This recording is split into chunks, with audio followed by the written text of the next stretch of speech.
amazing. I know, right? Hi! Oh my gosh, sorry. This is Coach MK. You can hear Coach Sarah as usual, and we are trying something new. We are simulcasting between 3 different mediums, and if this works, I'm going to start playing around with some software this week that should allow us to do this with the click of a button, and I won't have to open up 3 different. I won't have camera 1 and camera 2 anymore, which will be that'll make life a little bit easier for me at least. I don't think anything is ever going to make life easier for poor Coach Sarah over there, but we're grateful that you hang out anyway, Sarah. I'm cool. Yay! I don't need to be. My camera's not even working anyway, so even if there was the ability to have me on video, I would just be a black box. Oh my gosh. Which I am anyway, but, you know. Well, I tell you, like, days like today, I kind of wish that my camera wasn't working. My eyes are still red. We've had massive rainstorms that have been coming through, like, very typical Colorado afternoon rainstorms that just bring all the pollen out, and my eyes are bright red and after when you guys hear tomorrow's mantra, if you listen to our podcast, when you hear tomorrow's mantra, you'll understand it was kind of an emotional day. HRH, the baby Violet, starts preschool tomorrow, and it's such a relief on one hand. On the other, it's like, where did the last 18 months go? Oh my gosh, it's just very got a lot of feels, whole lot of feels over here. So I know what you mean. I can't believe it's summer already, and it's a whole new season of school, and yeah, I all of a sudden feel like Roz is going to be 4 any second, and that this is the first age. 3 is the first age where I feel like I know I'm going to miss this age. I know I'm going to miss it. I'm going to look back on it very tenderly. Well, not only are you going to miss the age, something else you're going to be missing really soon is a paycheck. I hope you're like holding on to those for dear life. Hey, I got 11 more weeks of getting paid, so we'll take it. Alex and I have been talking about. I'm gonna sock it all away, and then we'll just grow the hell out of this business, and it'll be great. I feel like phase 0 has been going very, very well. I can't wait to get the podcast launched and the other things that we have on the back burner off the ground build and Run Interrupted, or we're getting ready to launch those too. So there are lots of good things coming down the pike. It's just sort of like I need another person in order to do it, and what I really mean by that is I need another person who's willing to work for free in order to do it. Hello, Jennifer. So glad you're here. Hi, Jennifer. And so I'm thrilled to have, you guys have no idea how lucky we all are to have Coach Sarah willing to be like Coach Sarah, just being willing to do this. I know I'm grateful every single day. You're doing an amazing job, and I hope that this will be worthy of your faith. But if anything keeps me awake at night, it's mostly that. So. Well, thank you. I really believe in this very, very much, and you know that, and it's really important to me to be here in this phase, and I'm really glad that I'm here, and I really want you to get some sleep, MK. I really want you to get some sleep. Well, I think like coming up soon I'll be able to, like, now that the worst of like May is kind of behind us, and actually all of May is behind us. It's June. Oh my gosh, it's June. How did that happen? I know, right? It's going to be June the 3rd tomorrow. I've got 1 week with RJ and Cheyenne at home, and then on the 10th, everyone's in school. And then with that, I mean, that's just going to free up so much time. I barely know what to do with myself. I mean, I know exactly what to do with myself. That time is going to be sucked up. But it's to not feel torn all day hearing the last baby that's ever going to come out of my body downstairs is going to be, that will already feel like a little bit less pressure knowing that she's, in a good place. But there's that. It still all happened way too fast, and I'm a little bit sour and a little bit bitter because this final baby phase was not what I imagined it would be. Yeah. But I had a good run today, and it's the first good run I've really had since 3 days at the fair, since being in Philly. And I will take that. It's a small win, but it's a win nonetheless. I will take it. And I feel like I could go out again right now, which I know I don't need to. But the fact that after 2 weeks of like, oh, I really want to do this, where I just had failed to notice how much of an emotional toll life May had been taking on me for a lot of different reasons in a lot of different areas.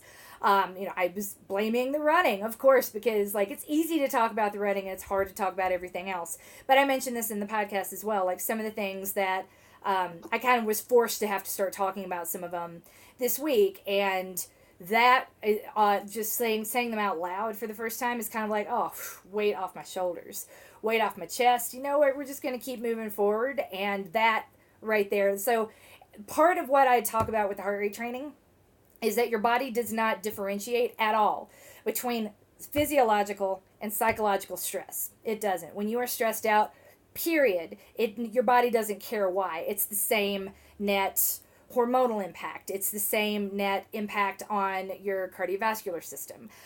Being really worried about something can send your heart rate up. Being scared can send your heart rate up, and everything that kicks in is very similar to what happens after a hard effort workout, which is not to say freaking out can make you really fit. It can just make you really tired. So that's why we have to be specific and conscientious about all the workouts that we do above 140. There better be a very good reason for that stress. We need to be making sure that stress is productive and has something that we can't get elsewhere.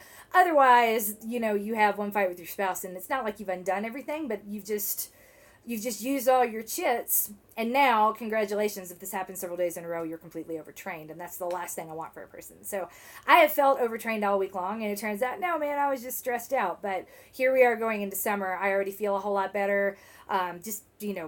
Dealing with shit all of a sudden makes everything else easier to manage. And we're kind of doing that and looking forward to whatever this week is going to bring. Hopefully it will be more rain because we totally need more rain. But if you guys hear noises, there's another thunderstorm that's about to pass, just like last week. It's Colorado afternoon in springtime. So if you hear anything, that's if I get up and put the shades down, I apologize. That's just a storm coming in. I'm trying to brace us all from it. So if you're new to the channel, my name's Coach MK Fleming. On the line, I also have Coach Sarah Axelrod. We're of the Fitness Protection Program, www.fitnessprotection.com. This is our weekly segment, Ask the Coaches, where we sort of talk through anything that we're thinking and feeling, anything that's come up in our own training this week, and we take all of the questions that are being asked around us. I'm nowhere near as entertaining as my good friend Debbie Shear, who just joined here on Facebook. Hi, Debbie. You're amazing at Pride, by the way. I really wanted to come out and see you, and I need more lists of times that you perform, because you're really good. If you're in the Denver area, look for Debbie Shear. She's a local comedian. She's a mom. She's badass. I love everything she says and does. I cannot look at her enough, as creepy as that sounds. Yeah, I mean it. And I would encourage you to go take a look at everything that she's doing too.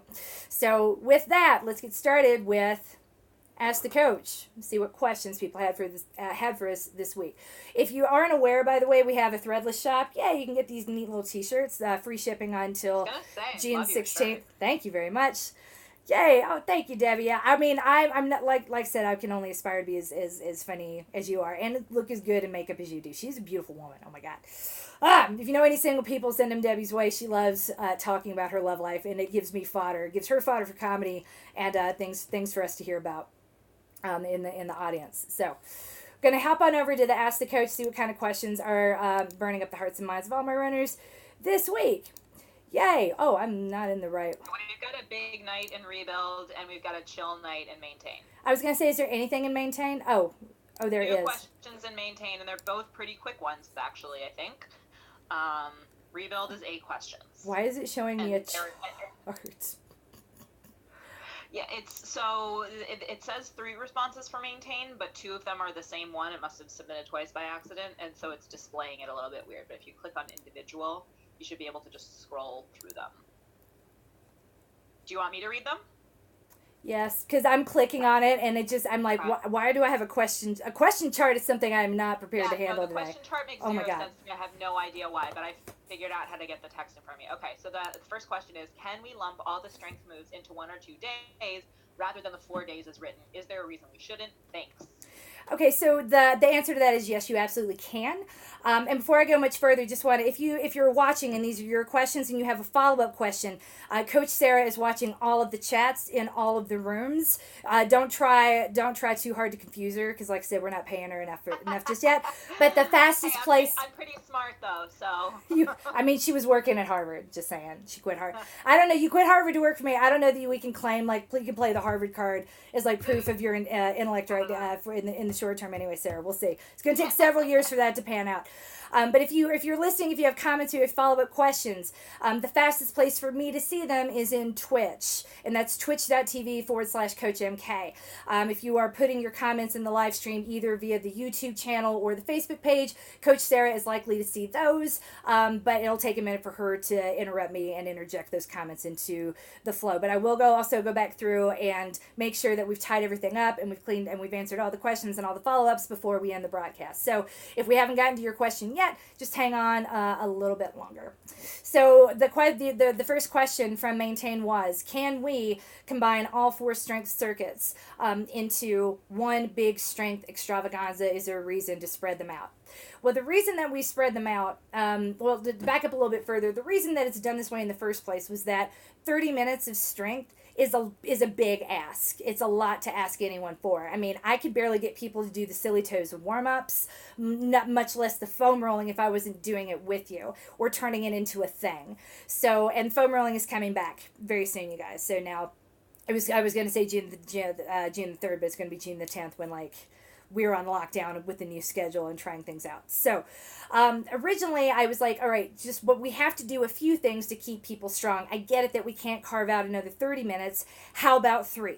Just give me, anyone can find 3 minutes that really doesn't want to get injured. And I'm not going to ask you to do anything that's stupid. And it's easy to be like, oh, that doesn't matter. It's only 3 minutes. But I swear if you do it, it compounds like interest and coins in the bank. And if you want to talk to your kids about saving money and being responsible, then you got to walk the walk. Those pennies add up into dollars, and these strength moons add up into really beautiful muscles that will support you during these endurance events, no matter how stupid the event that you want to do actually is. And I say that lovingly because obviously I'm here to facilitate even people that want to run a marathon every week for a year. I got hit with that recently, and I might actually take that client. So, her premise is very interesting, and we'll have her on the podcast to talk more about that if this ends up working out. All right, I'm intrigued. Yeah. I don't say yes to very many things. I'm like, okay.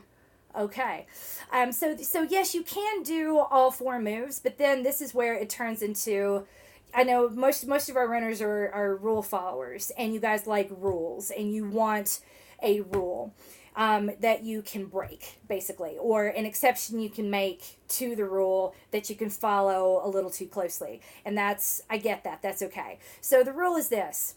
Either do the strength as written or do it all 2 times through, 3 times a week. I think you'll find that doing a little bit every day is better, even if you're doing each circuit twice through. I ask for 1, 2 is great if you can do it. And you can do it once with me at night and once with Coach Sarah the next day. We plan, and the reason that we do that is to give you a point of contact with us. If you have a question, rather than just kind of throwing it all over the place so that we're finding questions wherever people feel like putting them. We're trying to keep the communication channels really locked in tight, so you know exactly what to do and where to go and how to find us. You are never required to watch us live, but if you want it, but we'll tell you when live is going to happen, and you can catch us to ask questions whenever you want. So I'm making the effort to giving you 2 points of contact each day, one with me at night when I demonstrate the strength circuit for the next day. So after this later, and I put the kids down, I will go live and demonstrate the strength circuits and coach you all through all the moves in both Maintain and Rebuild private Facebook pages, and then Coach Sarah will do them live the next day. And again, that ends up being quite a bit of strength. So that gives you 2 opportunities. You can do them with us. You can do them you can do them at the same time. You can watch poor Coach Sarah just like cry, because I think tomorrow is clam day, and everything is clams. Everything is clams in both both rooms.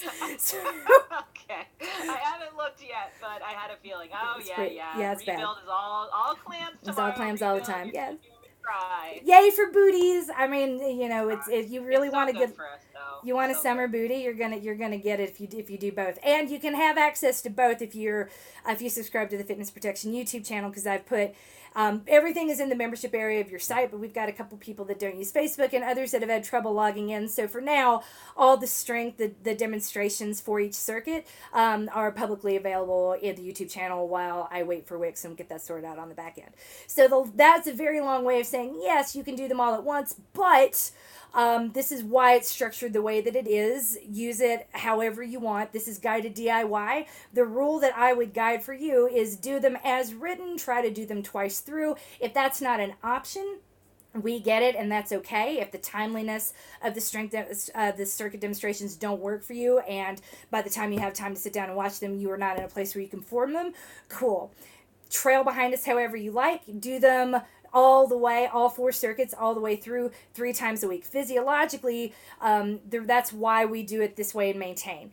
In Rebuild, it's a bit of a different notion. I really prefer for Rebuild to spread that out, because this is what we're thinking in Rebuild, and I'm saying this like I get this as a question in the maintain group, but if anyone from Rebuild is watching, the rule for you is a little bit different, because what we're attempting to do and maintain is maintain or build on a certain level modicum of strength that we're and fitness that we're okay with. With Rebuild, we're making a concerted effort to leverage existing muscle memory to come back to a place where we once were, and then eventually, hopefully, maybe maintain it, hang out there, or surpass it. That's not, I mean, I don't need you to, like shoot for the moon. What I do need you to do is stay healthy for life, and this is good. And these strength moves are a good way to facilitate all of the cardiovascular activities that will keep you alive and healthy longer and stronger, so that you don't end up like my dad did. Yay!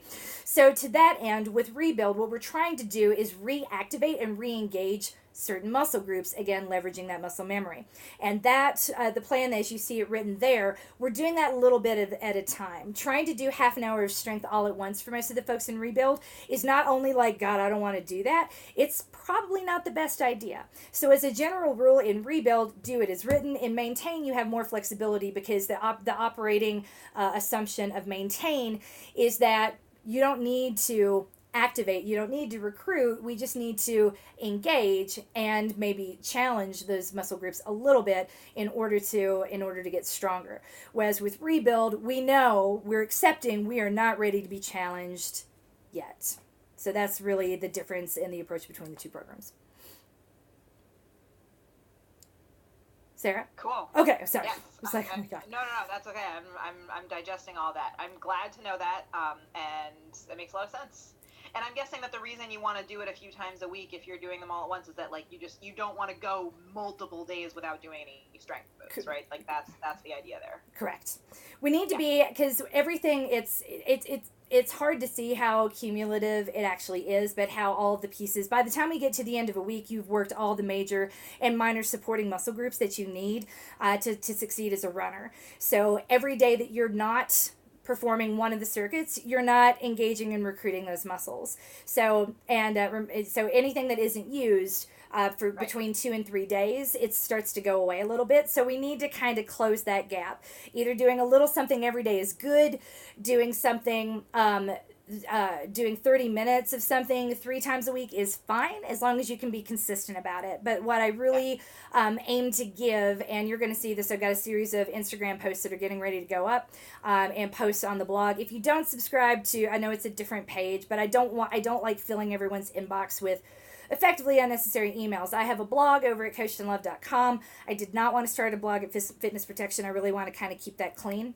But in the blog, I'm gonna start talking through BATNAs. You're and I don't have a sexier name for this yet, but in business school or in any of my previous roles, I had to do a lot of negotiations. And in any negotiation, you don't go there without your BATNA, which is the best alternative to a negotiating agreement. People on the other side that you're negotiating with forget that this exists, because we're always so focused on I'm gonna get everything and there's nothing left on the table. The problem with that is if you're sitting across from someone that knows you're coming in with that like almost predatory type mindset, that you better hope they don't have a BATNA. You better hope that they have to do business with you, because the next time they don't have to, they won't. And I am that person. I'm just like, whoa, I don't want to get involved in that long battle. So I'm like, what is my BATNA? What do I need to get? And do I already have it? Do I have to get it from this person, or can I get it elsewhere? So with what that has to do with, again, with running, is that, my best alternative to engaging with this other person in a negotiation is my BATNA. My best alternative to what's written on the training plan on a day when I just don't have it in me and I'm kind of like, whoa, no. As a run, that workout is avocado toast or a stride sandwich. And the only difference there is the placement of the strides. And they're in the middle, then it's a stride sandwich. If they're at the end, it's avocado toast. Boring, bland, but provides everything you need, and you can eat it every day. We're not here for eye candy. We're here for soul food in Fitness Protection. Though I like to think of your hair as eye candy, Sarah. Did you just come up with that, like, just now? I probably saw it somewhere, to be honest. Like, anything that comes out of my mouth is pretty cool. I probably good. like. I'm gonna write it down. Oh my god. Thank you. That's going in the ad campaign, and I'm really excited. Yeah. So that's the other thing I've been working on this afternoon with A Quiet House. But Oh yeah, my we're not gosh. going for eye candy. It's not going to be the prettiest thing that's going to attract people's attention on Strava, but it's going to be something that you can do every day that's geared towards you, that's for you, that's interesting. And I'm going to come up with the strength circuit that's the same thing. Generally speaking, if it's like, oh, I don't know what to do, you can always go back to Bosu number one, Bosu Booty number one. I know it's been a while since you guys have seen it. It's one of the best staple workouts I have. If you don't own a Bosu ball, I'm going to come up with the equivalent to that, and that circuit will never be part of the training plans. It's just like, in a pinch, I've got nothing. What can I do? I'm going to give you an option of something. I don't feel like doing what's written. I don't want to do what's over here. Then here are your BATNAs, your BATNA workouts. Your BATNA run is avocado toast or a stride sandwich. And your BATNA strength work is going to be what I have, the work in progress I have not finished yet, but it's going to have an equally boring name, probably like Stan.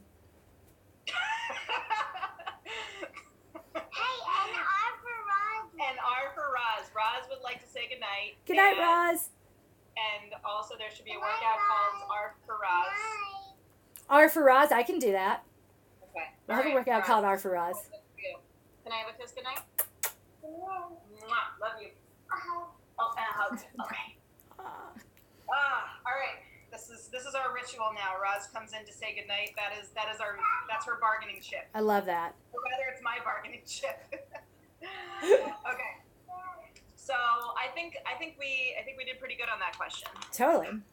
All right. What's the next one? I'm looking at the questions and the next. Let me go back to that. I have so many tabs open right now. Okay. Yeah. The next one is, I currently have a Polar M400 watch with a chest strap. I saw Coach MK was sporting a new Polar, and I wanted to know thoughts on what you think is the best watch for heart rate training. Also, what are your thoughts on chest strap or wrist for heart rate monitor?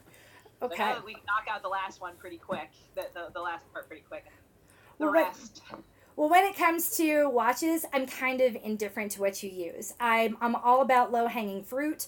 I do not have partnerships with other companies, and I don't want them. Like, when I built out the revenue model for this company, I specifically excluded partnerships and sponsorships and merch. I mean, I do this because it's fun, and if you want a shirt, you can have it, but I'm not depending on you buying it in order to be able to pay Coach Sarah or myself even going forward. And the reason for that is that, like, the second you have a sponsorship in place or a partnership, people don't trust it. The second you hand them a discount code, it's like, oh, thank you, I get a discount. What do you get? You know, they no longer trust the recommendation. And if you saw that, there's a big piece in Quartz that came out, the rise of the micro influencer, and that is why they're finding out that these people with like 1 million Facebook followers, no one's actually buying the stuff that they sell. Like, you go there for brand awareness, but not actually for sales. So you're going to get in front of 1 million eyeballs if you're on Kim Kardashian's Instagram, but that's not going to translate into even like 10,000 sales necessarily, because no one believes for a second that Kim Kardashian is using the products because they know it's a paid sponsorship type of post. So I say this with love, because if I say that I like something, I actually like something. I don't want money from people to. So I like Polar. I always have. And the reason I'm all about Polar is because it's what we had in the 80s. Like, that's what my dad received following the massive coronary that he had and the quintuple bypass. As part of his cardio rehab, he had to use a heart rate monitor, and the only one on the market at the time was a Polar. And it's the one that I trust. Even when Garmin came on the scene and it became a thing and everyone had to have a Garmin didn't offer heart rate monitoring capabilities right off the bat. They wouldn't introduce that until roughly 2011, and it wasn't very good. It was terrible, as a matter of fact. TomTom, same thing. The connectivity between like Garmin and the satellites was amazing, but if you needed connectivity between like your heart and your watch, you went with Polar. I'm told the last time I tried a Garmin was right before I bought my V800. That would have been roughly 2016.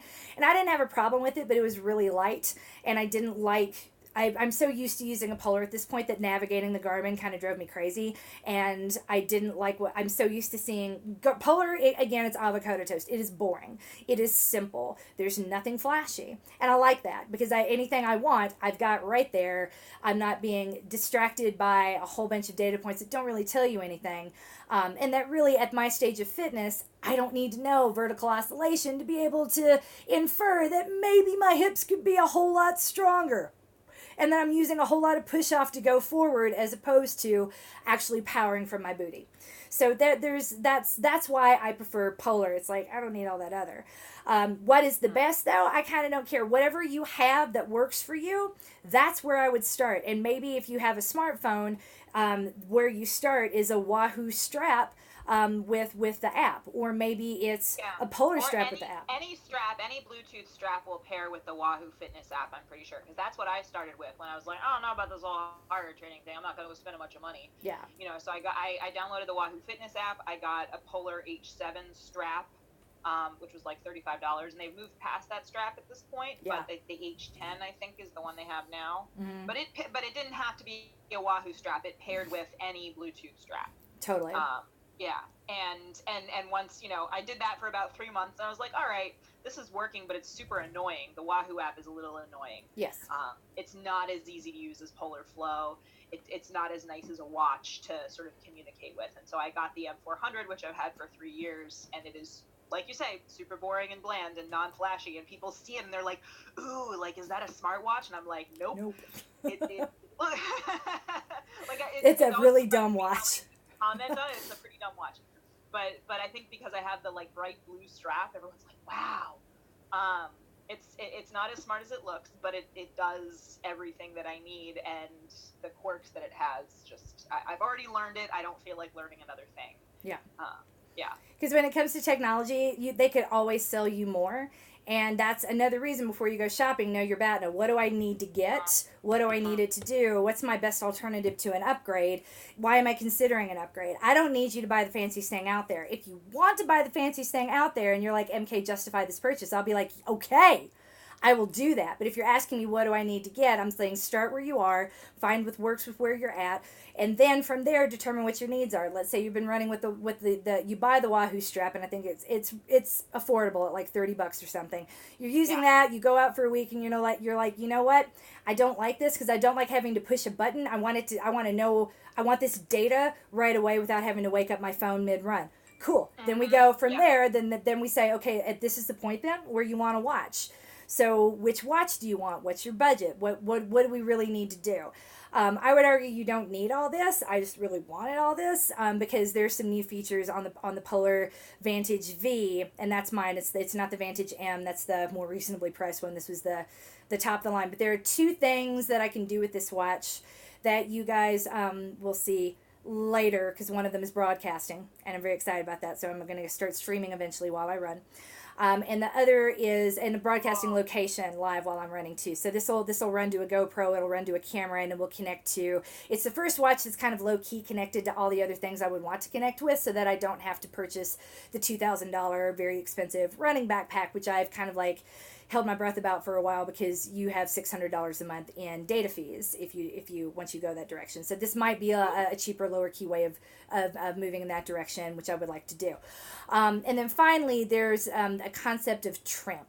TRIMP is a measure of cardiovascular stress, strain, and load. It's separate from muscular load. Your muscles can be perfectly recovered and your cardiovascular system may not be. So what Training Peaks does is what it does well, better than any other training mechanism out there, and especially Strava, is split those notions in half, so that as a coach, if I'm looking at someone who's doing, say, a marathon every week, I can look at them side by side. If I'm talking to Julie, who just ran 50 fucking miles and is getting ready to do another 100K, I can look at her numbers and I can separate out the cardiovascular load with like the TRIMP score from what her muscles are feeling, and then kind of combine that with what I see in the logs in a very interesting visual way that has not existed before. I have to do it myself and make the visual graphs myself right now in Training Peaks, because I'm very particular about what I want to see and how. Thank you, Wharton, and 10 years of working in finance. But that aside, for me, I'm just like, if I can see it on the screen and it's good enough and it's close enough to it replicates what I do for my one-on-one clients, awesome, and it looks like it does. So that's why I went with the Polar Advantage V. The cardio load, the trim score, the visualization of the recovery cycle, separate from muscular soreness, because really we didn't have a good way to measure that for a long time. As for that's why I bought this, and I love it. I'm having a lot of fun with it. Ask me again in 42 days when all the data has caught up to where I am, and the watch gets to know me, and its predictions. We'll see if it's because all of these numbers that I look at are 42-day rolling averages. So once we've gotten to 42 days, then the predictions start becoming really interesting. So ask me what I've had this for like a week and a half now. Ask me like 28 days from now how I feel about the watch, if the predictions have kicked in, if the rolling averages are looking good, if the predictions are as good as I think that they eventually will be. So I'm finding that really exciting. For everyone else though, I'm kind of indifferent. Apple Watch, I'm not here to knock it, but that's not a fitness watch, and they say so themselves. And most folks that I train who run with an Apple Watch don't love it for our purposes. Same with Fitbit. The idea between like the notion between Coros is the ultra runner's watch that has like 50 hours of battery life, something ungodly. Between Coros and Coros and Polar and Garmin, people seem to be pretty indifferent. Pretty much everything else that's out there, there's some downsides. Like the Vivo Fit was intended to be a fitness tracker. Nothing wrong with it, but it isn't. It's updating like every 15 seconds, and that drives some of my people absolutely crazy. And they're like, nope, I had to upgrade to a real running watch. So when my clients who are not, going to win races, the races that they're in, are talking about having a real watch, I pay attention to that, and I think those companies should too. So what do I need you to get? Whatever you can afford that's going to like meet the bare minimums, and for most folks, that's what they can be. At the same time, if you're like, well, I love my Apple Watch, I'm not going to argue with you. Keep loving your Apple Watch. If what you have works, awesome, great. I have no problem with anything people want to do that gives them the information that they want in the moment that they want it. I'm not going to tell you that what you're doing, that the choice you've made or the purchase that you made, this thing that isn't a problem is actually something that needs to be solved. It's just not how I roll. So as in the final note, I believe there was a question there about chest strap versus wrist strap. Yeah, that was the last part. The technology that made an optical sensor possible came to pass in around 2011, and it became refined enough to hit the market in 2013. That doesn't mean it's good. It doesn't mean it's where there's still a differential for most humans between the optical sensor on the wrist and the sensor and the information coming from a strap. While a body is in motion. And here's where the difference tends to lie. People that are larger, with more body fat, with bigger rib cages, or women who are gifted and already have to wear 2 sports bras, these people tend to prefer the optical sensor. They don't want to have, they're like, this works, it's fine, I get what I need. The chest strap was a disaster. It cut all the way down to the bone. It wasn't significantly better. For people like people that are smaller and again, it's not about being like fat or thin, it's about how tight. If you're a person with not a lot of body fat and little bitty wrists, little bony wrists, little bird bones, and you're gonna have to, if you're wearing your watch, because most of us have these watches and we wear them all the time every day, if you're gonna have to tighten that watch a lot to get a decent read during your workout. Say hi, Mr. MK. Yay! To get a decent read during your workout, and that can be really annoying. So for me with the optical sensor, I had to wear it so tightly that it felt like I was getting carpal tunnel. My wrists, I would have to pop them after my runs were over. It was really uncomfortable while I was out there. And this is something I hear a lot. Women with small boobs, women with this, really, really low amounts, absurdly low amounts of body fat. I have a lot of body fat, but I have really tiny boobs. We tend to prefer the chest strap, and mainly because it doesn't bother us. I mean, the bra, the running bra that I go out there with is just, it's kind of like a sock. I mean, it doesn't have cups. I don't need them. It's fine. So to that effect, the more you have on your chest, the harder it is probably to just stomach the chest strap. As to what I want you to wear, I don't really care. I don't need you. A chest strap is not so superior that you need to wear something that chafes you down to the bone and makes you miserable every time you're out there. Do what works for you. But broadly and generally speaking, bigger humans tend to like the optical sensor, and smaller humans tend to like the the chest strap. And don't read into that. I know that like the talk about, fat, thin, big, small, whatever, like this is not even trying to use coded language. I'm just trying to make sure that that communication is heard. Since having before having Violet, I could not handle the optical sensor. I couldn't do it. Now that I've had her, I got a bit more fat. I'm like, oh man, I see what they're talking about. This is pretty good. It's almost as accurate as my chest strap. But the technology itself has not changed since 2013. My body is what has changed. So I don't mind the optical sensor now, but I still much prefer the chest strap because it's a way more reliable. When I go out there, there are whole periods, especially when it's hot, especially when it's humid, especially when I'm sweating a lot, where there'll be some interference with the data uptake, and I'm like, all I need to know is where my heart rate is. If I look down and I see cadence, or I look down, and that's another reason I don't love Polar. It's a known error where it'll pick up cadence instead of heart rate. That never happens with Polar. When I look down and I see 68, Garmin, and I'm like, that's a Garmin error. That's a Garmin error, and it's been a known error since roughly 2016 or so. They've worked on it, but they haven't completely eliminated it in a lot of the lines outside of the Phoenix line. I'm told the Phoenix line tends to be really reliable, but that's the high-end triathlete multi-sport watch. So anything that's a little further down the line is a little, that error tends to present more and more, and they're not quite sure why. So when I look down and I see something that's clearly my cadence, and that tends to happen either when it's been dropped, the signal's been dropped, or again I'm sweating where it's a really cold day, then all of a sudden, or a really hot day, then that optical sensor doesn't work very well for me. So I like having the chest strap as backup. That's what I feel and how. I'm not going to tell you what to feel or how to deal. Find what works for you and just keep doing that. Yay! Wow! Yay! That's everything in Maintain. That's everything in Maintain, yep. All right, let me go. Can you see the rebuild questions, or do you want me to read them? I can, but you know what? This is so much fun. I might ask you to keep reading them as soon as I... Sure. Susan, I'm adding your stream marker at 36 minutes and 8 seconds.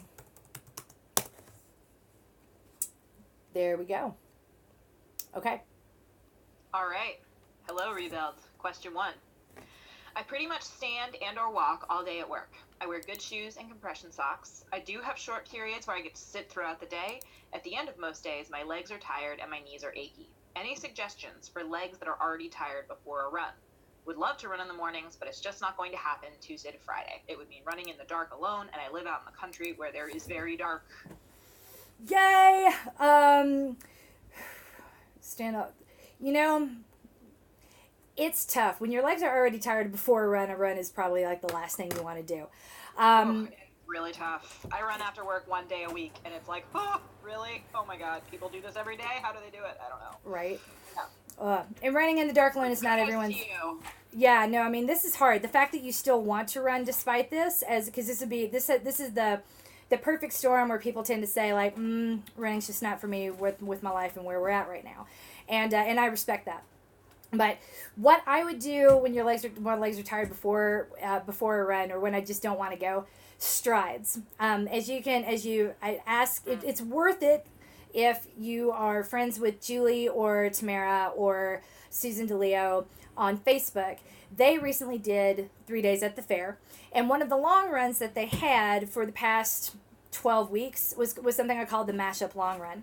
And with the mashup, I basically was mashing up every tool and trick that they would need to get through 14 plus hours of running, because especially around that 1 mile loop on a parking lot in New Jersey, which sounds terrible, and it was, but here's what gets you through. When you start to fatigue, all we need, sometimes we can, that's real, but we can sort of override all of those neuromuscular connections that are telling you that you're tired by running fast, and not running like going out and just balls out doing whatever you want to do, but very controlled with a stride or one by one.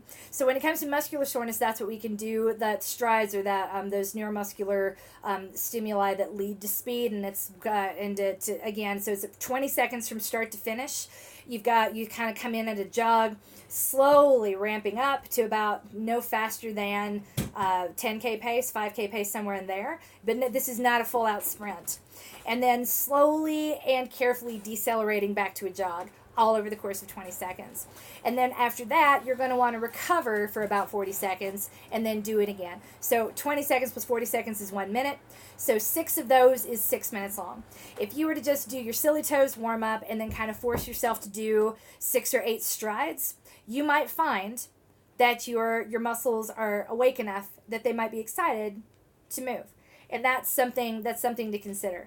The compression socks are definitely going to help with some of the fatigue, but this is also where nutrition is going to become important. Make sure that when you sit down when you can, that you're doing stretches, that you're getting a lot of magnesium, because magnesium and potassium are 2 things that we tend to lose a lot, that we lose quite easily when we're doing things to forget what we're doing, right? So when we're college students and we're trying to stay up all night long, we're drinking a whole lot of coffee, we're actually washing a lot of the trace minerals out of our body with the sheer volume of fluid that we're taking in.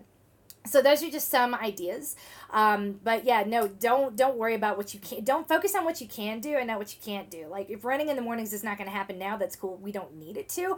What we do need to find is a way to mitigate the soreness from standing. And if we can't make it go away from foot massages or having. So I have. This is another product that I like. I have 2 of these under my desk. Sorry, I know I also have a lot of dust under my desk, as you can see it fly out in the camera. I forget what this is called, Moji. And I just rub my feet on them all the time. And you can buy pads with these locked into them that you can like stop to slip your feet out and rub over them. And that's what I have under my desk. I'm pretty much constantly rubbing my feet over those whenever I'm sitting down, except right now because it would look really weird. I'm already conscientious enough of like how weird my lips and neck look when I'm on camera. Like I have a lot of tics I wasn't aware of until I started doing this. So bad, it's so hard. Oh my God, what? Why do I really look like that? Yeah. It's like the first time I recorded myself, I realized how frequently I said, And, so it's all coming out now. So I'm not doing it at the moment, but usually when I'm sitting under my desk thinking I'm rubbing my feet over things, it might be worth investing in a couple emojis that you could have to, if, massaging your own feet doesn't sound fun or doesn't sound like a good idea, something like the emoji with those little rollers, that actually it's a great idea. And you can throw them in the freezer or pull them out when you get home and put your feet over them, and that feels really nice too. Because part of all that standing is going to be inflammation, and rubbing your feet over something cold should help with that. Awesome. Yay. Next question? Yes. Okay. Hi. First off, I'm loving this program. Having the structure of a training program without the pressure of a goal I'm nowhere ready for is so good for me. Yes, love that. My question, when I do accelerators, one of my hamstrings barks at me for a day or 2. Is this a sign I'm not ready for that yet? Should I double down on any strength exercise in particular to get ready, or just be patient? With that, I would cut the accelerators immediately because we don't mess with hamstrings ever. If we can see a PT, if that's available to you, let's do that sooner before this becomes a thing. Because if it's happening during accelerators, it's going to happen during the harder efforts that are going to come up on Monday and Wednesday of this week. So if that's happening now, then let's not add to that in any way. Let's find out what's causing it. Usually anything that's causing the hamstring to bark is mechanical. And the good thing about a mechanical problem is that we can solve a mechanical problem. We can solve a biomechanical problem. Chances are pretty good that if even like the biggest one that PTs like to throw down and say is like, oh, one leg is longer than the other. It's not a big deal. They're professional runners. No body is perfectly symmetric. So it's how do we cope and how do we compensate? What muscles are able to cope and compensate in different planes of motion? That's really the question we address with the physical therapist. So it's not like, oh, one leg's longer than the other. Womp womp. Game over. Remember, the question you always go in and you ask, what can I do? What can I do? What can I do? And you don't leave until you have the answers to that. Print out at least one copy of 1 week of the training plan, take it in and say, this is what I'm supposed to do. Help me modify it. Don't sit there and say everything is fine. This person works for you. So make that time work for you as well. So anything that's going on with your hamstrings, let's just get on top of it before it becomes bigger. Because if you can't do an accelerator, then you probably can't do, you can't lift your body weight out of a chair. This was something that we had on the agenda, I think, last month, and it was trying to rise from a seated position, or at least attempting to rise from a seated position without this knee bending inward. So that the lower down we are. That was in maintain. Yeah, this person is in rebuild. Oh, that was in maintain. Okay, sorry. My bad. But everyone should try it. It is hard as hell. It's really hard, and it's called that move right there is called the chair test. And every time I go to see Alex Lanton, or the who's my physical therapist here at Atlas Physical Therapy in Denver, Colorado, he is the person, like, that's one of the first things he has me do. He's like, right, sit in the chair, stand up out of the chair, or he's watching me. That SOB watches me like wait, even though I shouldn't have to, and then comes over and is like, okay, and he watches me rise out of the chair. Just to see how I do it and what I do. And it's gotten to the point I know what he's looking for, so I just do it on one leg, sit down, and then do it on the other. And he's like, okay, come on back. So to that end, it's a pretty important test. It's one that if you have not, when I'm working with someone one-on-one, I won't put them on a track to do traditional type of speed work until they have passed that test successfully and if their PT has told me so. Because people are like, I came really close. Like, close is not the same. Or hill repeats. I won't let you do traditional type hill repeats or track work until I know you pass the chair test. And this is why, if you can't pass the chair test, then the second we change that plane of motion and have you running hard uphill with a booty that isn't ready to support your body's weight, your hamstrings are going to do the extra work. Your quads are going to be doing the extra work. And we're going to burn those out to the point that we're not going to make it through the training cycle. And if anyone's listening, this might have been you in the past. It's really familiar. When the big muscle groups aren't doing what we want them to do, the little ones compensate. Hamstrings are a compensatory group. They don't really operate on their own. They are supporting cast members. So when they bark, that's a sign, a big red flag that there's a bigger physiological something going on. And it's just too hard for me to determine what until you've seen a physical therapist. And if the physical therapist is like, no, you're fine, then guess what? That's coming from your pelvic floor. Sorry. Okay. So I hope that's a good answer for whoever's listening. Hopefully you can get to a physical therapist and ask for an assessment. I've been dealing with some hamstring issues recently, and physical therapy has been really, really helpful, and I haven't had to decrease my running that much in order to, do the work necessary. And so, go into it knowing that, like, everyone is on your team and everyone wants to get you where you need to go, and it's really good to ask for help before something turns into anything like really big and serious. And it sounds like we're at that point. Yeah, and I know that as a woman, there are times there are places I won't go without my husband because people don't hear me when I say I'm in pain, or they don't when I say this isn't working, it isn't taken seriously. If that's where you're at, find another physical therapist. Find a new doctor. Alex Lanton has never treated me like a girl, and that's one of the reasons I still go there. When I say that he's the best physical therapist I've ever had, that's specifically what I'm talking about. When I say this hurts, he's like, okay, and he investigates. It's like he doesn't try to read between the lines or make assumptions about how, it must not be that bad. It's, he's known me for five almost 6 years, and when I come in and I say that I'm in pain, he's like, the look on his face when I had said, I had emailed him to be like, I think there's something wrong with my arm, and he's like, I don't have any availability till Friday. When I walked in the door that Friday and he saw me in his office, he was like, oh my God, I had no idea. He's like, and I should have, it was a very quick correction. When you say I'm in pain and you're reaching out, that means you got hit by a car type of pain. I'm like, that's fair.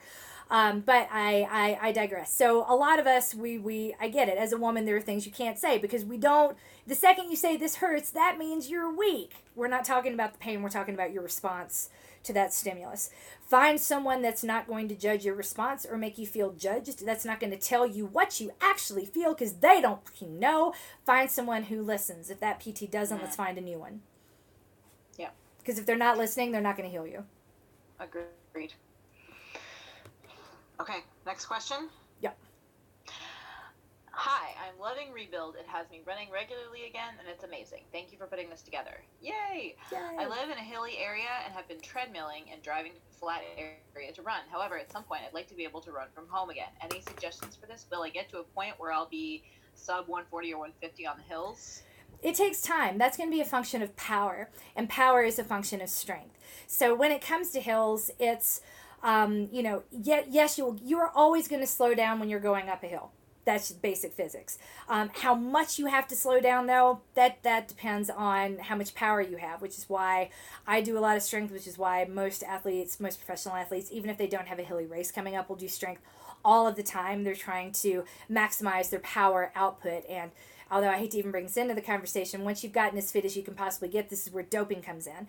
Doping does not negate your need to work. It gives you the ability to do more and harder work to achieve absolutely unnatural results.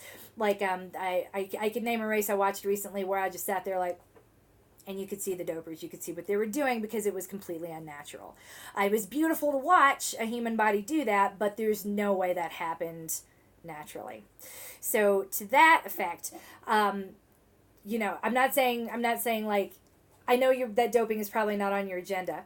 My point is this. There are some things that are natural that we have to accept, and one of those is needing to slow down whenever you're going up the hill. How long it's going to be before you're able to run on the hills is going to be a function of, one, how strong you are cardiovascularly, right? So how it's almost impossible to predict how long it'll take for you to return to where you were. God knows, I thought I would be back to 2016 MK already by now, and I'm not. So, and I say that not to have you lose hope, but if you're trying to count the days off a calendar, you're looking for progress, then you're not looking at the work you've been doing, and the results that you want are going to come faster if you're focused on the work and not looking for the progress. So if the question you're really asking me is how long is it going to be before I can walk on the hills and not feel bad about myself, I say, you know what, go ahead and test it. When you're on the treadmill, throw in a hill in the middle of a run, say at like 2.5%, and see how much that slows you down and if mentally you can handle that pace. And the second thing to remember is, like, we get a slightly higher heart rate cap in rebuild, and that is to keep you going. That's to kind of keep you in it. So if we could be judicious about when we choose the hilly days, and say a Wednesday's coming up and there's a 3x1 and you're like, I don't really want to go, I kind of really want to run on this hill, great. Instead of running 3 minutes hard, which would get your heart rate up, go run in the hilly area. And give yourself permission. I've got 3 minutes. I can run uphill and get my heart rate to, say, 155, but no higher than that. And I can't push it hard, and then my heart rate's going to come back down. So that's one way you could play it to adapt this guide. That would be the guided DIY rule to adapt this to sort of your fitness level and your desires, would be to turn one of the interval workouts into a hill workout. Cool. I like that idea. Yeah. It's nice when you have a run with a little bit of harder efforts mixed in, and that is a place where there's room for you to let your heart rate go up a little bit. And if what's going to make you feel really good is to go run in your hilly area a little bit and kind of see what you got. And you'll be like, if you hang in there and you wait, you will find yourself being able to run uphill slowly. You're still, like Emery said, you're still going to slow down, but then your heart rate will just drop right back down as soon as you're up and over that hill. And that is really cool. It's really cool when you start seeing your heart rate recover really, really quickly. While you're still moving. You can recover without having to walk. Yeah. Right. That's one of the measures of cardiovascular fitness that we're looking for. And if nothing else could persuade you to get really, really diligent about the strength work, it's this. You will get to where you want to be sooner. You will be on those hills and eating them for breakfast faster if you're doing the strength than if you're not. Yep. Definitely. All right. Next question? Yeah. Okay. I am confused about how the long run is written. In Training Peaks, the description is 60/75 plus 6, but in the written description, it refers to 60 minutes and 4 minutes of accelerators. Not that big of a deal, but this inquiring mind needs you to interpret, please. No problem. That's an error. That's an error on my part, and it looks like on the editor's part, because we all kind of missed it too. Sorry for that, and thank you for pointing it out. So what we're going for is 60. So the one of the guiding features of rebuild, because again, we don't know how long you're going to be in there, and we don't want you to be in a huge hurry to get out. We don't want to make it about the plan. We want to make it about really you and where you're at. So the long run, 60 minutes. Or 75 minutes. So lane 1 is the number on the left, lane 2 is the number on the right. And so with 6 accelerators is what so I intended it for if you're in lane 1, you're going to do 60 minutes with 4 accelerators, or 75 minutes with 6 accelerators, and somehow that got missed in the name, and that's what it should be. So apologies for that, but thank you for catching the typo. Okay. Where should stretching go in the priority list? Foam rolling is so much better because it's a deeper manipulation of the muscle, and it's one that will go pretty far. So when it comes to stretching, I have watched so much stretching go so wrong. It's one of the reasons why it's almost hard for me to join run clubs. When I go to a run club and I watch people stretching before or afterwards, I'm like, my eyes! I feel like they're going to pop out of my head. It's just like, because I'm not their coach and I can't say anything, even if I see someone hurting themselves. I've seen people quad stretch, for example, is supposed to be this, right? And so your knees are in line with each other and you're pulling your quad back, right? I have watched, but people get excited, and I've seen this. I can't even hold that for very long. So this right here is not a quad stretch. That's a really good way to tear your labrum. And I've watched people doing that, getting really aggressive, trying to pull that leg back.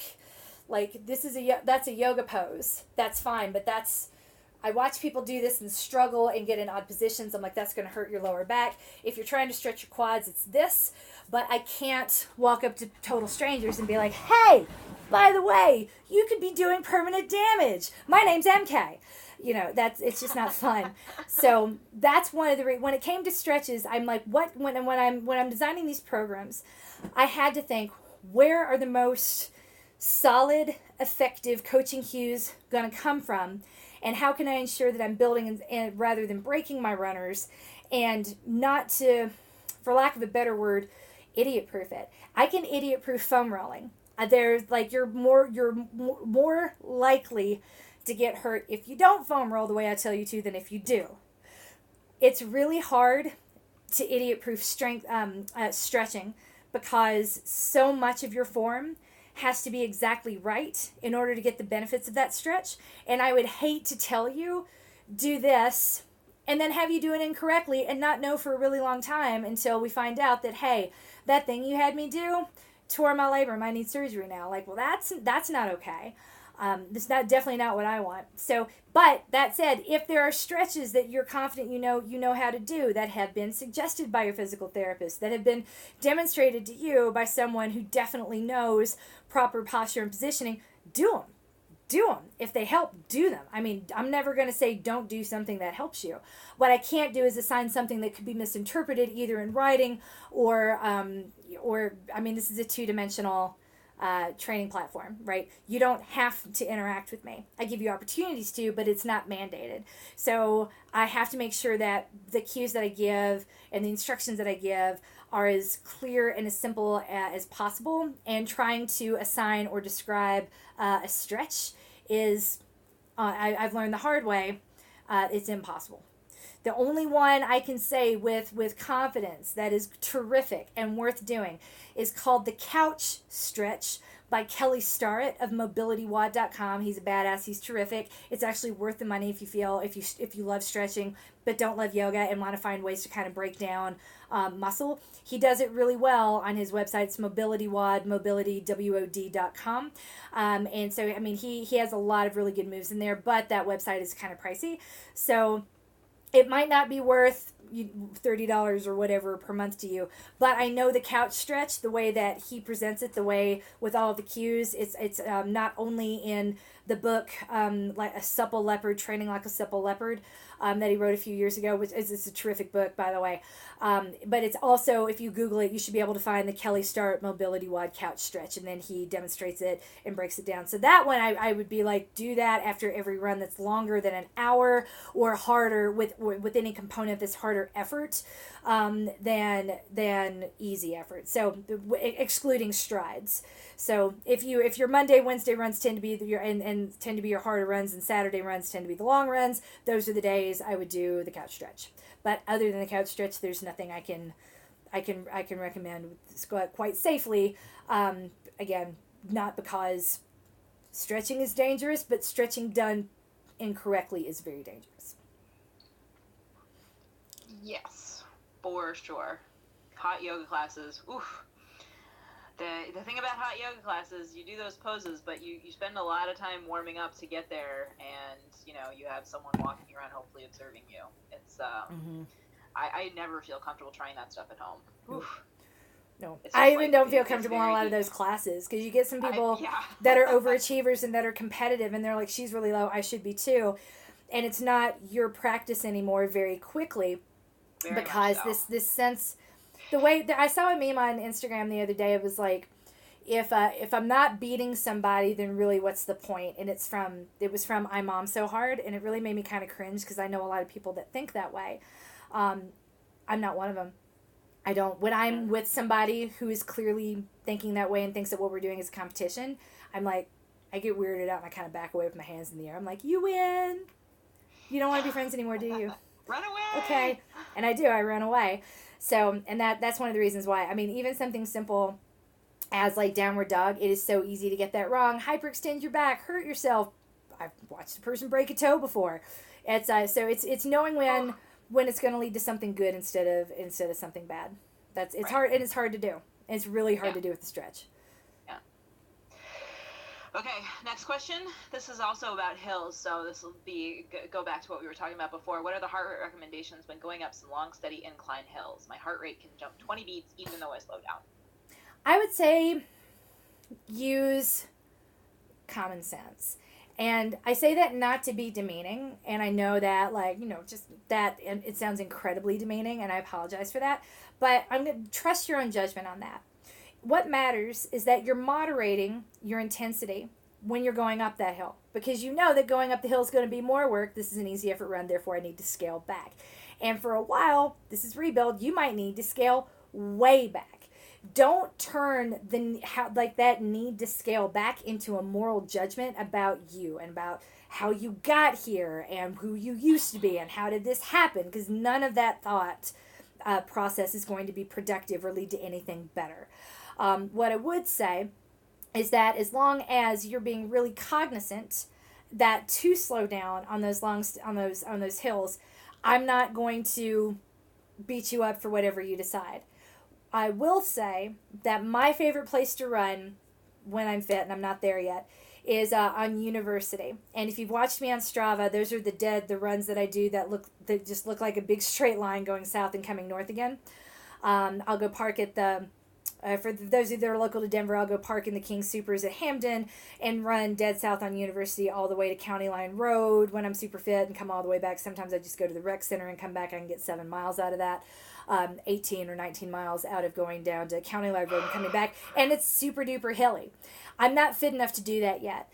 But when I will go, and once in a while, and attempt part of it. And my heart rate, I will slow down a lot. My heart rate still goes up. But the cap that I kind of impose on myself is 155, meaning I see it going over 150, and I know I gotta dial back more. But I let myself do that because I know I really wanted to be there. I needed to feel some semblance of myself again. So I care less about the hard number, like you said, 20 beats. Then I just said, well, I look for 10 beats, but I'll give myself grace to 13, 15. It's not about that hard number as much as it is about noticing it. Because what is easy to do and tempting to do over time is to be like, well, I did this thing that I really wanted to do, and I don't feel tired, and I don't feel sore, and I don't feel worn down. Tomorrow. And then it becomes permission. And we can't do that. That is going to catch up with you really quickly. It caught up with me a couple months ago, too. And that's why you haven't seen me. I was getting too excited, feeling stronger than I actually was. And I just can't. I haven't let myself go have my run candy on my favorite trails yet. Yeah, it's hard. It's really hard to want to get out there and not be ready yet. And rebuilding is really hard work, you guys. Yeah. It's really, really hard work, and you're doing amazing. Running more slowly than you want to go in any given moment is the hardest thing you'll ever do as a runner, or really not as a human, but as a runner for sure. And I don't care how fit you get. I've watched people try to pace their slower friends in races, forgetting that this race is not my race because I'm pacing my friend. It's her race, and like friendships just totally busted over that. I've watched. Yeah. It is so hard to be in a moment that's not your moment. and still enjoy that moment and get what you need out of it. So if you're not there yet, cool. Don't beat yourself up for being wherever you are. And know this, that even when I get fit someday, this thing I'm doing right now will still be hard. It's just going to be hard mental effort trying not to run really fast rather than hard physiological effort and a lot of heartbreak trying to keep my heart rate low and actually go slow. Yeah. Good. I like it. All right, we have 2 more questions, and the last one is long. Okay. This next one is short. I don't know if the answer is going to be short, and I definitely don't know the answer to this one. I'm being started on a beta blocker, which will slow my heart rate for migraine prevention. Any changes or ways this will impact my heart rate training? Thanks. No, they're going to slow you down. Talk to Gretchen. I believe Gretchen was the one that started taking beta blockers a few years ago, and it was a bit of an adjustment for her because she could, on the ones that she was taking, she could go really hard and they would regulate, her heart rate wouldn't go very high. Because that's what beta blockers do. So she got very excited, be like, I can train super hard now, right? I'm like, no, sorry. Like, we need to, like, you're not going to magically run 10-minute paces and have it be okay, just because your heart is kind of regulating your entire, we don't get to put more stress on your system just because you're taking a drug that will regulate it. So what it's going to do is effectively make you kind of feel a whole lot better. You're going to take it for very good reason. And until your body is fully adjusted to it, which is really going to take about 8 weeks, you might find it either slowing you down a lot or feeling like, this is nothing, I really could run faster. Both are equally valid, normal, and common responses to starting beta blockers. And one response is not better than the other. There's no meaning to it. So don't try to find meaning, like, what does this mean? Just stay in touch with your doctor, keep interacting with your doctor, because whatever it was that led you to be put on beta blockers. I mean, you said migraines, but there could be something, obviously something else going on. So more stress is not the answer. So if you're the person, basically, if you're taking beta blocker and you feel like, I could do this really hard, I can run forever, don't try. There's still, power is still a function. And if you're soaring along on coasting on cardiovascular amazingness and you don't have the muscles to back it up, it will catch up to you same way it did during the Jack and Jill downhill marathon in July 2016, the way it did for me. So that's it. That's all I would worry about. I mean, I wouldn't even worry about it. It's like, it's going to be a little different the next time you run, but it doesn't have to be a big deal. Yay for hopefully no more migraines. Gosh, that would sure. I really hope for that for you, because migraines are terrible. So yay for solutions. Okay, last question. Hi, coaches. I am here because I want to be coached and loved again. 2 weeks ago, I was supposed to be running my first marathon. I followed one of MK's plans and was so ready. Then 2 weeks before my race, an old plantar fasciitis injury started to act up. I was heartbroken because of all of the work I put into my training and the charity fundraising I did. Oh, I'm so sorry. So sorry. That's so hard. That sucks. Right now, my injury is slowly improving. I am foam rolling, stretching, massaging, and not running. I am living my life, and I'm subbing in other exercise such as core DVDs with my kid, bike and rowing in the gym. I'm doing lots of extra strength work. I'm hanging out here to make sure I stay tethered. Good. I'm doing what I can do. I really miss running so much. I am trying not to shout, "Be grateful," as people run past me in the street. My question is this: do I need to be totally pain-free before I start running again? And any other tips appreciated. Happy to be coached and loved again right now. I'm happy to have you here. I know exactly who wrote this, and I'm really, because I followed that journey very carefully on Facebook. We love you. We love you, and I feel your pain so much, and I am so sorry. Oh, I want to hug you. I'm so sorry. Me too.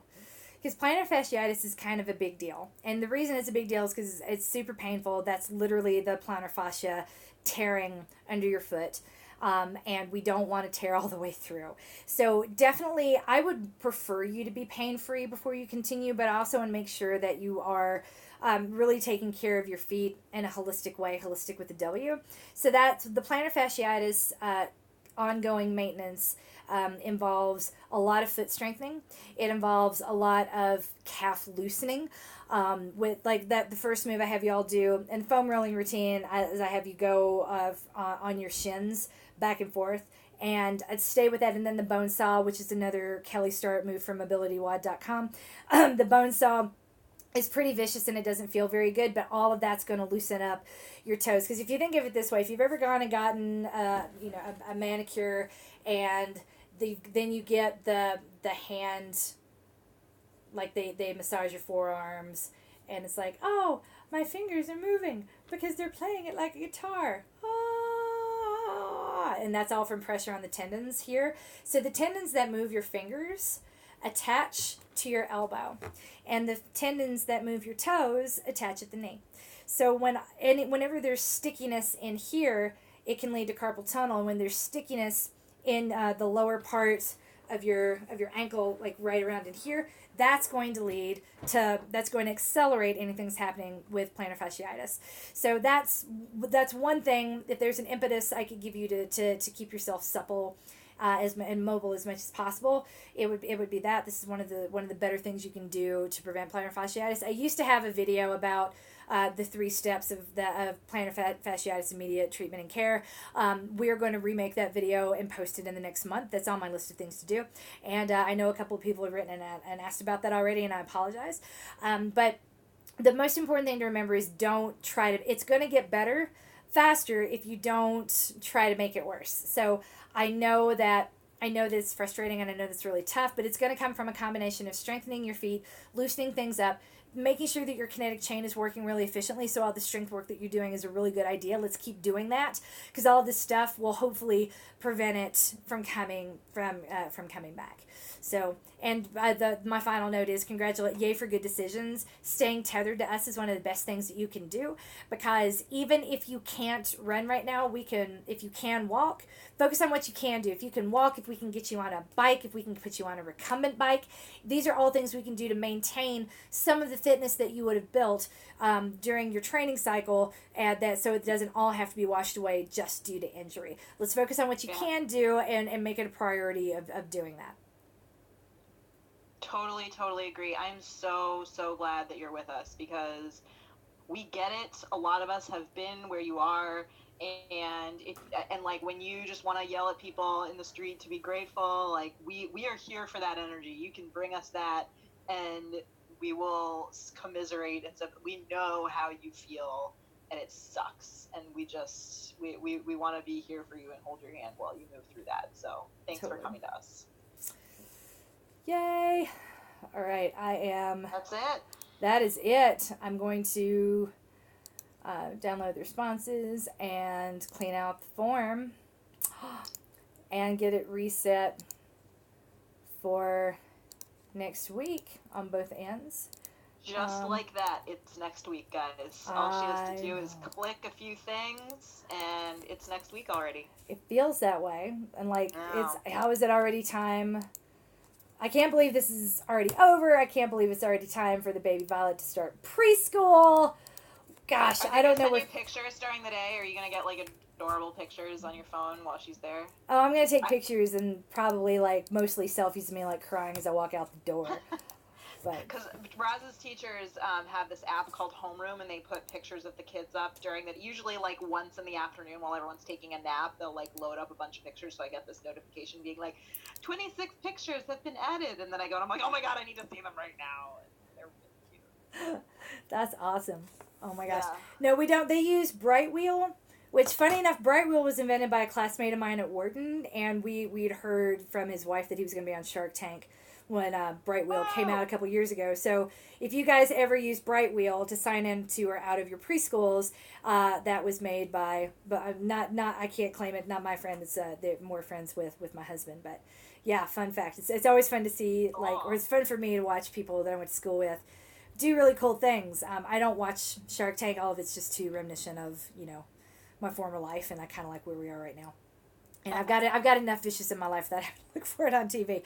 But we use Brightwheel, and every once in a while I'll get photos, but it's not their priority is not sending me photos throughout the day. But I have a feeling that the Violet's teachers will be looking out for me a little more than usual.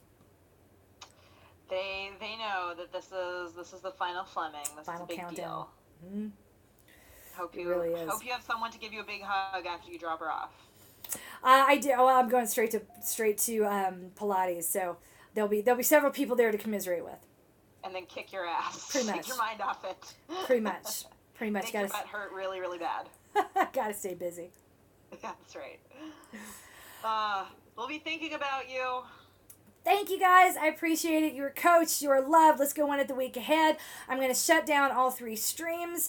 Once again, if you have not found us on YouTube, come join the Fitness Protection YouTube channel. That link is not up on Twitch yet. That links to my Coach MK YouTube channel, and that's where all of my Twitch. My Twitch repository will continue to live, but for now, this is my first time live streaming on YouTube on the Fitness Protection YouTube page, and hopefully this worked. We'll see how it turns out, but we might be doing more of this. I have all of 1 viewer, and if that 1 viewer is the one that doesn't use Facebook, then all of this was worth it's it. Me.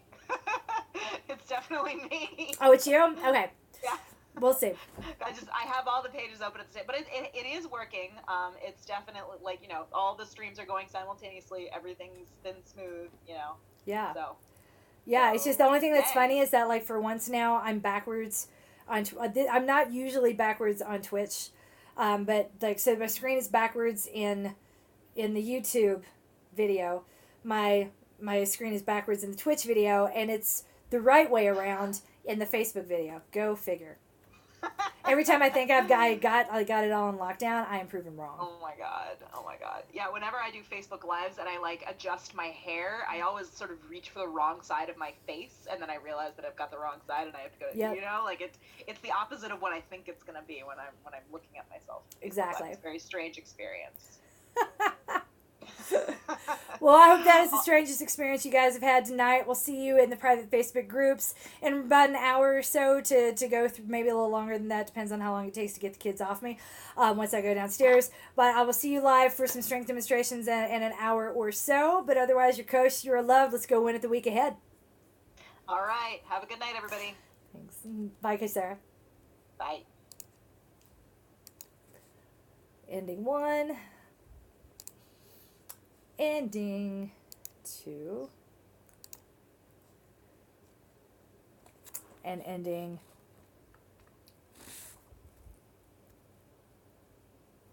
3. Oh, I've seen some questions now on Twitch that I hadn't gotten to.